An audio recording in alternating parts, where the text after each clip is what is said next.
Hello. Hello. Hello. Welcome to the Women Who Create podcast. A no-nonsense podcast for women in creative business. I'm Debbie Duda. And I'm Amy Phipps.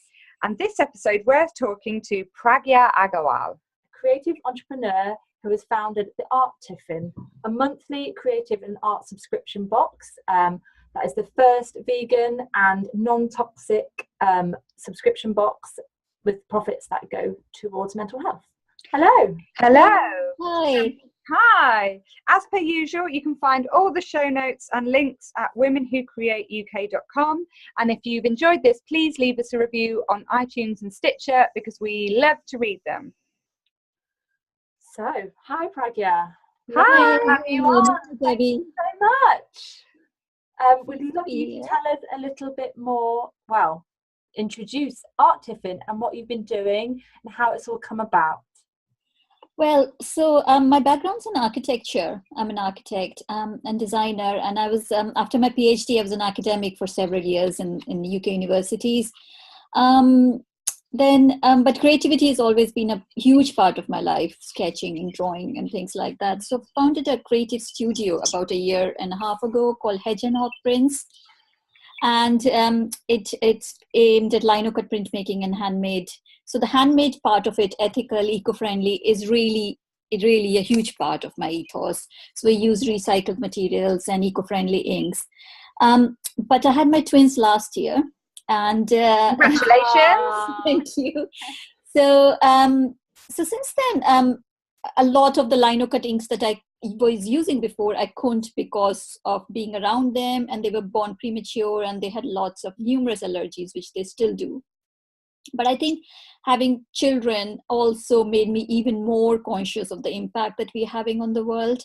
I had a huge kind of setback with workplace bullying at one point, which caused severe social anxiety and all those things. So I was aware of how we don't talk about mental health that much. And I didn't discuss it with anybody except my husband. Nobody even knew what I was going through. I didn't even talk to him about how it was impacting my day-to-day life.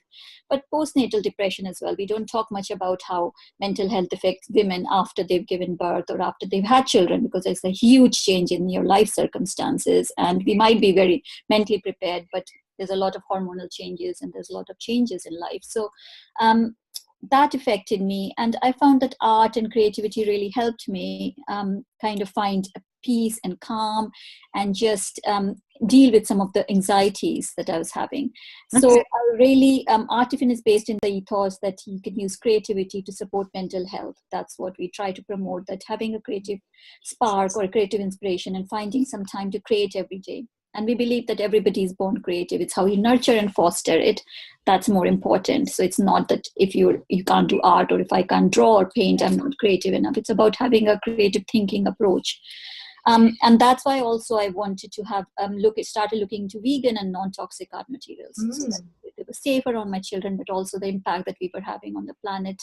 And I found that there wasn't much clarity about vegan art materials like there is with beauty products now, and much awareness about it. No, I don't think I've even considered vegan art materials as a thing, at all. Right. It's like grey area. Food and beauty, Yes. and then everything else is like, I don't know, not even considered in that kind of way as a way that you would pick buying one brush over another brush, I suppose. Yeah, so. certainly. And I was like that as well. And I'd never considered that there are animal products and derivatives that are going in our and our art materials. But as I did more research and I contacted manufacturers and suppliers and got more information on it. And so I started this monthly subscription gift boxes. They're gift boxes as well as subscription boxes, which we bring some creative tips and inspiration. But it's all about self-care, and it's about that. I think as women, sometimes we feel guilty about self-care. We don't look after ourselves, although we might be looking after everybody else around us. So it's saying that it's okay to look after ourselves. And if you find some time to create every day, then it will make that feeling. Do you find most of the people that kind of subscribe do tend to be women, or have you found that men are subscribing as well? Like, is it a gender thing, or? Yeah, I think I didn't start off as a women-focused thing, but I found that, yes, there are people who bought it are mostly women of a certain age group. Yeah.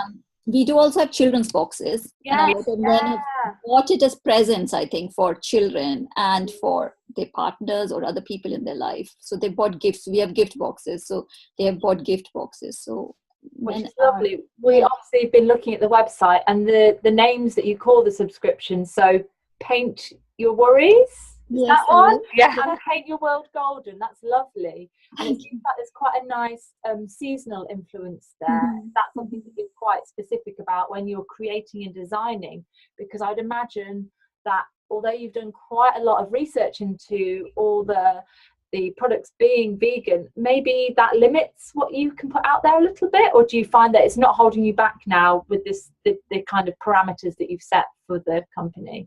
I think it does. It is limiting because there are not that many. Art materials in themselves are very expensive. Yeah. So right. Okay. the cost and what we can put out there. So I have to do a lot of research to find out suitable things. If they're coming from abroad, we aim to plant trees with the Woodland Trust to offset the carbon footprint, because we try. Wow. Okay. But it's I like the themed thing, because for November one, for instance, the Paint Your World Golden, I quite like the autumnal colors, and I have to be inspired. It's about taking inspiration from the world around us as well. So we see the colors, and seasonal affective disorder affects a lot of us. I get affected by the shorter days as well. So I think that's what something this box was trying to do as well. Yeah, I love it. I was like, ooh, because I'm in that camp where I have a daughter and she's 9 and she can draw, and she says I can't draw. You're like really bad at drawing, mummy. But I really enjoy like colouring in and drawing, and just even if they're kind of a bit rubbish cats and not as good as her cats and monsters, that's fine. But it did make me think, what a lovely gift to buy yourself, and then giving yourself like an afternoon to just be creative, because we're just so busy running businesses, doing all sorts of things all the time, but kind of carving out, it's like a little date with yourself almost, isn't it? Like, this is the time for me. I was thinking, back to the thing that you said, is this, so you've kind of created this business that helps people carve out time in their life. Is this the kind of things that you were doing when you found yourself with 2 twins and it was really stressful? Were you managing to carve out kind of a couple of hours and be creative, and then thought, hang on, this can help other people? Is that how? I think so. I mean, although finding time is really difficult, so often it would be, I think 10 minutes can make such a huge difference as well. You don't, I mean, saying that I think it can be limiting to say, oh, you have to find 1 hour or 2 hours, because often people or parents or business and entrepreneurs, they don't have that much time sometimes during a day. So even 10 minutes can really be helpful. Just finding a space, creating a space where you can escape everything else from your electronic devices, not typing, doing something tactile with your hands. Any form of creating, letting yourself daydream and just imagining things, and just not putting any pressure on yourself to achieve perfection. So just coloring in or making like cats. We're always drawing the cat. So like I tried to set myself to fill a whole page of A4 with cats, and not judge myself on how good the cats were, but just keep drawing cats. And at the end, it was great. It's like, but what you're saying is it's about the doing, and being really mindful of setting that time aside. But I love that there's a theme, and it really kind of structures it, so you feel like you're being guided through it nicely. I think that's lovely. Some safety. Yeah, absolutely. It's fantastic. I really like also that you've created the Let's Create Happy hashtag. That's lovely. Are you finding that people are sharing not only the results from their box, but are people open to sharing any of their mental health issues with you? Are people... we try to encourage, it's relatively new. I think trust builds with time as well. And it's something that people... so we have a space, I have created a space on the website where I'm trying to interview women who have used art and creativity as a form of supporting their mental health or mental well-being. So we've had some responses, and I've put up 2 interviews. So it's a monthly feature. Okay, lovely. Yeah, and also Let's Create Happy, I've got now branded pencils, so I'll send out with each box just to remind them that. Oh, that's fantastic. So hopefully people will start sharing more and having more of a conversation around these things. I think they definitely will. And I think, like you said, especially with like postnatal depression and bullying in the workplace, it's topics that we really need to talk about. And as more of my female friends have children and aren't able to talk about it, it still seems crazy that it's such a problem that people don't feel like they can express these feelings or have a place to go to. Yes. Yeah, sure. Yeah. Did you find that this project came up quite easily once you would quit that job? Did you take you a while to get back on track with your mental health, and the creativity was something that was always in the background? I think the ideas were simmering, but making sure that I do have a lot of ideas. It's just about that's great there. I can see like a whole range of pens and things in John Lewis that's like, let's be whatever, creative happy. Let's create happy. Let's be happy. Like, John Lewis. Kind of like feels like a movement rather than a product. I hope to. I hope it is. I hope it in a good way that people start thinking about creating. I think creating happiness in a life through creativity or through creative activities or just creative thinking. It's about looking at the mundane in a new and novel way. And often we forget to do that. We look around our world and think, oh, it's the same old world and it's the same old things and the same boring things. But you can just find really interesting things to focus on and really interesting things. And what you were saying about as you grow older, we impose so much self-edit and self-criticism on us. And I think that is something that we need to be more aware of, that we are actually holding ourselves back. The fear of not being perfect or not being good at something can hold us back as well. And so many people say, oh, I can't even draw a stick man, but that's not the important thing. It's about just enjoying the process, I think, more than the end result as well. And that's why I think the whole notion of nurturing creativity in children is really, really important for me, as I've got an older daughter as well, and now with the twins, it's always been really important for me that you nurture and foster that creativity, because children are born creative and we look at them and think, oh, they can solve problems really creatively. If they can't read something, they will find a way to get there. But as they grow older, the judgment around what they can do and not do can actually make them more self-critical. So I think it's about fostering that self-confidence in them as well from a young age. I think it's a real failing of our education system. It's sure. knocked out of you. It's all about, you have to have this job. You are taught to be tested, right?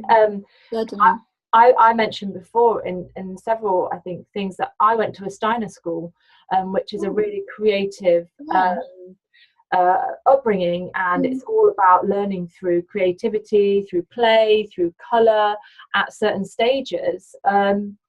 And I, with hindsight, that's amazing. That is. But I went from that into a mainstream school, and it was a complete, to a comprehensive, it was a complete culture shock. So I had that knocked out of me quite quickly, and it took a long time for me to kind of pull those bits out. I was thinking about, I really like the Ken Robinson TED Talk, is Creativity Killing Education. He really talks about these things, and the idea that if you ask a bunch of kind of 7-year-olds, like, can you draw? They're all like, me, I can draw. And then if you ask the same question at like 13, none of them can draw. I can't draw. And it's a real shame, because what is drawing? It's just an expression of yourself. It's the judgment of yourself and other people. And I think we tend to, what you're talking about education, we are forced to conform to something. The sky has to be blue, the trees have to be green, but we're not encouraging imagination and thinking outside the box. And that's why I started this Facebook group called Raising Creative Kids. And so it's all about bringing parents together to talk about creativity and how that's important in a life, and how we are focusing on letting them explore their creativity as well. And what you're talking about, 13-year-olds, there is research that's shown that by the time they're 12, that they have already become self-critical of their ability. Terrifying. And I think, like, especially thinking about how the world is changing and people need to be more innovative, and I'm like born in the 70s, so the idea that a telephone could connect to the internet and you could take photos on it and then record your voice. I mean, you just use the telephone. So the world is changing so fast that actually what we need is people who allow themselves to be a little bit vulnerable and make mistakes and be creative and think in a different way. Like, that's almost more important than spelling, in a way. Absolutely agree. Spell check. Like, we need to, and as adults as well, you know, as entrepreneurs, you need to allow yourself space to kind of play and slow down. Yeah. We live in such a fast-paced culture. This idea that you were saying with Art Tiffin about even carving out 10 minutes just to slow it down and reconnect to that creativity. That's, oh my gosh, that's so needed now. That's I feel like, because I've been like one of these people who's like, I must meditate, I must do meditation, and I have a meditation app, and you know, it's only 10 minutes, and you're like, I haven't even found 10 minutes to meditate. But actually, if it was drawing, maybe I would, like, maybe it's a kind of, it is meditative. Yeah, exactly. Maybe it's just another way of taking that space and time out and finding the thing that's good for you to do that. And you have to try different things, and you can do different things. And I mean, it's shown that creativity creates these neural connections in our brain, new connections, and it creates a feeling of mindfulness that we are all talking about, that we need to be more mindful. And it creates a feeling of flow, which is really what meditation tries to achieve by having you focus on one thing without the distracting noises around you. So when you are in that feeling of flow, that's when you are just completely focused on one activity. And what I know myself, I'm doing multiple things at the same time, all my social media accounts. And I feel like I'm not doing anything properly ever, because I'm just, skipping from one thing to next, trying to write a blog post while also post a Twitter post, and also do that, and also look at my email. It's maddening. And what you're talking about, the world is changing, and we need to create people who we can need to nurture people. We can make them in a box and then just ship them out. Like, be creative. We need to nurture people who can actually think outside the box. And I think the creative thinking, what I do with certain individuals and businesses, is about creative thinking and how they can increase the productivity and efficiency just by thinking more creatively as well. And what is creative thinking actually, and how we can encourage our children to think more creatively. But it is a fading in our curriculum. I do agree completely. But maybe, because you're even saying about productivity, and there's a lot of stuff, because they have this industrial strategy, the government at the moment, and they're talking about, in Europe, we work more hours than anybody else, and we are the least productive. So there's something missing there, isn't there? And I like, you mentioned that you're working with businesses. I think businesses need to allow their staff to maybe get off the treadmill a little bit. Then they might see ways to do things faster or come up with new strategies. But with that hamster wheel, you're just doing, aren't you? And it's making the space to step out and think about things in a different way. So there's so many applications for what you're doing. It's fantastic. It's really exciting time. It feels like the perfect time for it all to be coming up and starting. So it's going to continue being monthly. Is it your box? We do have one-off. So I do have one-off gift boxes, because people don't have to commit to a monthly subscription. They can buy one box and as a gift or somebody. So we do gift wrapped, and I send a nice lino cut printed card with them if they want a gift box. I like a good bit of packaging. Yes. It's almost as nice as the gift sometimes, isn't it? I think I spend too much time on packaging, but I need to be more productive about it. But no, so there is monthly subscription. There are also 3 months subscription. Oh, your microphone's gone a bit funny. Have you put something together? Oh, there you go. She's back. You're back. Hello. So I was just saying that so I do have monthly subscriptions, but you can also have 3 months block of subscriptions or 6 month subscriptions as well. There's a children gift box, but there's a children monthly subscription, which is on launch offer at the moment. And that is I wanted to talk a little bit about that, because I think that's completely different, because it is teaching children about art and art history and art education and how to appreciate art. So because we're bombarded with visual images all the time, and we sometimes underestimate our children, and we think art is very highbrow, something that we don't need to engage with it, or we know. And going to art galleries can be quite intimidating at times. So it's about engaging children with art movements, learning about famous artworks, and about how to interpret visual images as well. And that's the whole monthly subscription that's aimed at. It'll be a learning program in a fun and engaging way. Every month they get something, and it progresses from one month to the next.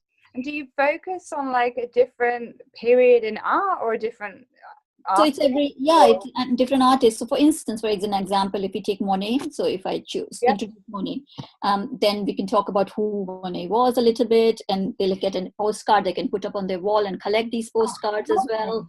And they'll have stickers, and they'll have activity sheets.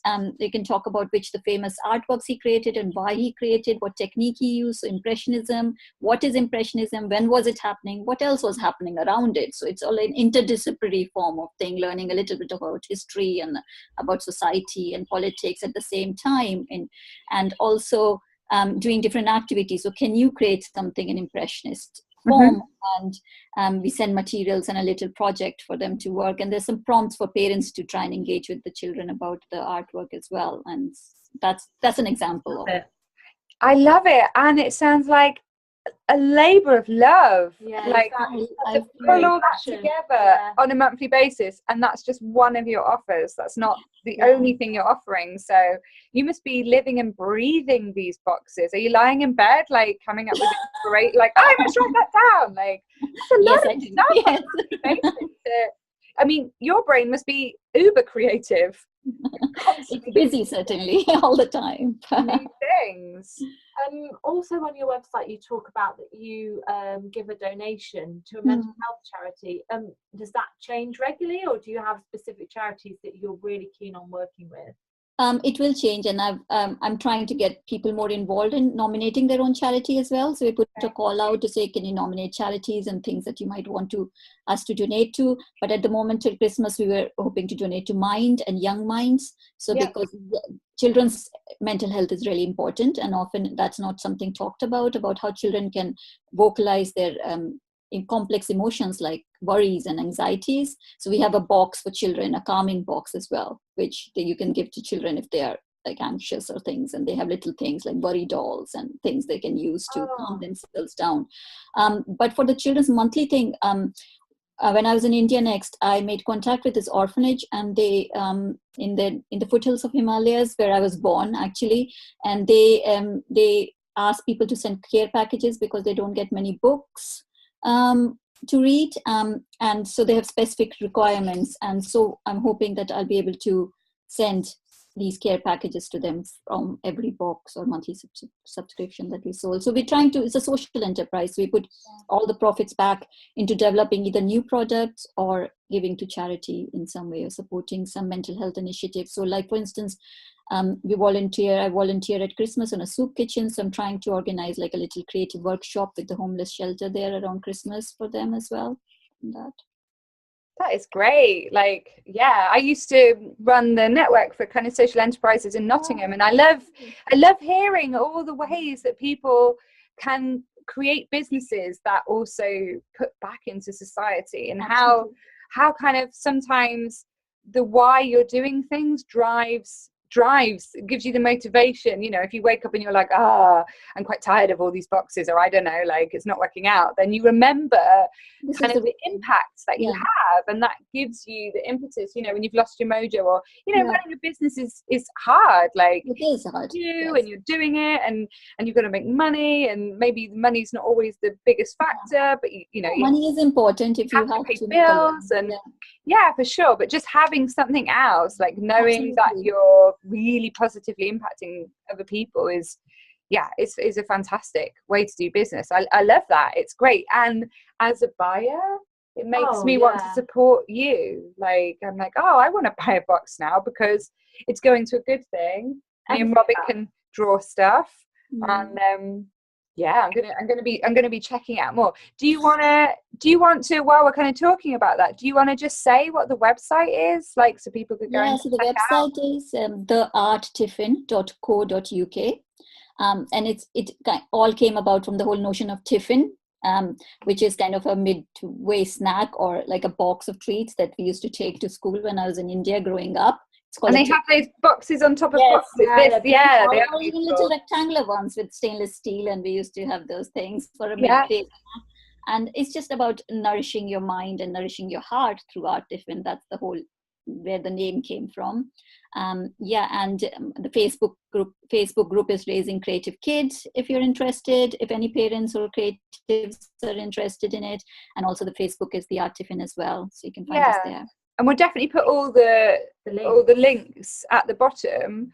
And for businesses, so you mentioned that you're going into businesses. Is that a new thing, or are you kind of developing that? And what's the feedback from the kind of business community to help them be more creative? I think it has been really positive. So as an academic, I was working with, I was teaching creative thinking, and I worked with organizations to see how they can improve their productivity using creative thinking.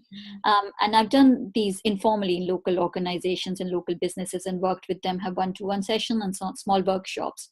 But this is something that I really want to expand in the new year, about bringing these courses or just one-to-one sessions, or just knowing a business inside out and how we can help or how we can apply creative thinking skills, and where we can strategize so that they are more productive and efficient, and also more creative and happier workforces as well. Wow. You've got a good lot of knowledge behind you then, haven't you?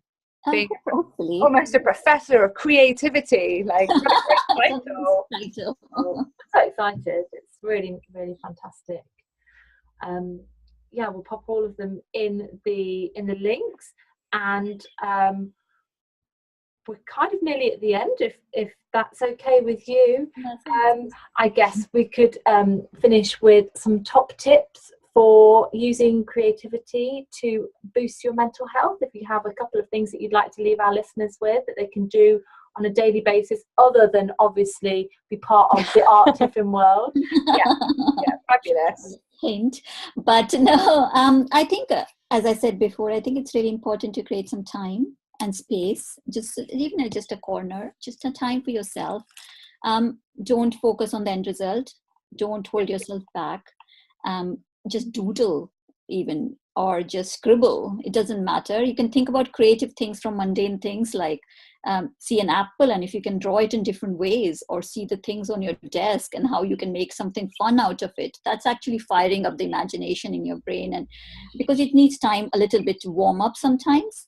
And don't be put off saying, I can't think of anything creative. So it's not about putting the pressure on yourself. It's about just enjoying being in the moment and doing something with your hands. And as I said, explore different avenues, see what works for you, what kind of creative thinking.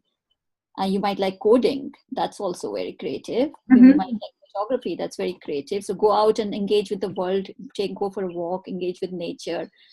Put the phone away for a little bit. I think that's so important, stepping away from technology and just sometimes. What works for you? What works for me is actually going for a walk with my dog, sometimes really fired up. Just lots of creative ideas, because in a lot of the themes in my own artwork is from nature and the world around me as well, and the animals, and but also sometimes even mundane things like driving, because I'm alone. I think it's the notion of solitude, that you're not engaging with anybody else, you're just in your thoughts, and it allows me to, and because also research has shown that if you're focused on one task, your brain is actually more creative at that point. So when I'm driving, I've come up with so many ideas, so many interesting ideas, and that's also a way of looking outside the box. Often I solve problems just by driving from A to B as well, and just escaping to my studio away from everybody else, even for 10 minutes at 2 a.m. sometimes. But I bet. So that really works for me. And doing something with my hand, I think, is really important, not just typing, but if I just paint or sketch or do something, even cooking or gardening can really inspire creativity. Yeah, I agree. Cooking and gardening for me, it's such like, in the evening, I get home and I even just stirring a pot for half an hour. It's just, I find that's my risotto. A risotto, because you're just stirring the liquid into, and you're watching and it takes love and care with it. Exactly. Yeah, exactly. And you're like, ooh, like, it's beautiful. I'm really hungry now, so. It's kind of lunchtime for all of us, isn't it? Maybe not for the people listening, but that was wonderful. Thank you so much. Yeah, thank you for having me. Biggest smile. Made us creative. We're going to go and do some drawing, I think. isn't it? With our lunch, we're going to have a jacket potato and some drawing. So Fantastic. wonderful. Thank you very much. Thank And you. we'll post all the notes to all the things that you've spoken about on the bottom. Lovely. Thank you for having me. It's been fun. Our pleasure. Loved it. Bye. Bye. You don't have to. Okay, Right. so that was just the. Oh, she's gone. Oh, that was sweet. Oh, we didn't tell her that she didn't have to hang up. No, there we go. Should I just shoot her a quick email? Yeah, and say thank you.